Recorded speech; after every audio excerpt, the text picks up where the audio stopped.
In today's video, I'm going to teach you how to create an interactive comments section on your Google site using Google Forms. This is a nice way to engage with visitors and gather feedback directly from them.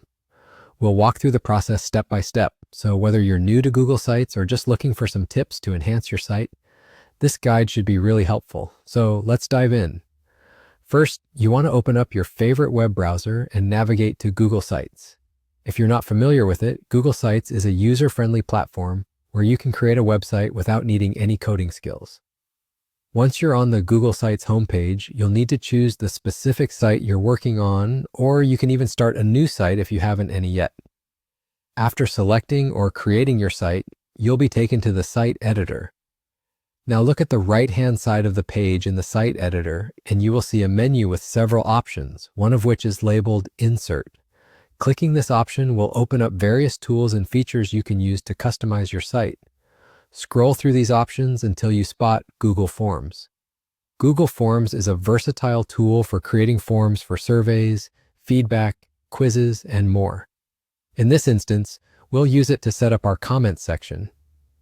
When you click on Form, it may prompt you to either select an existing form or create a new one. Choose to create a new form and then rename it something intuitive like Comments Section to make it clear what it's for.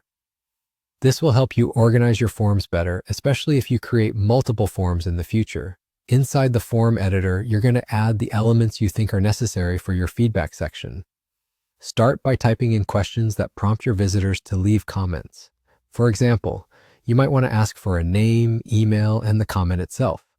Don't forget to include spaces or fields for them to fill in their responses. These fields can be customized to require short or long answers, checkboxes, drop-downs, and so on, depending on your specific needs.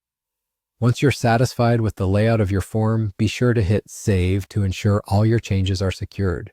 With everything in place, head back to your Google Site Editor. It's time to integrate this newly created form into your site. Click on Drive in the Google Site options. This is where all your Google files are stored, including the form you just saved. Navigate through to find your comments form and then click to insert it directly into your Google site. And there you have it. You've just embedded a functional comment section for your site visitors. You can preview your site to see how the form looks and make any necessary adjustments to either the site layout or the form content. This feature can be a powerful way to increase engagement and gather valuable feedback on your content.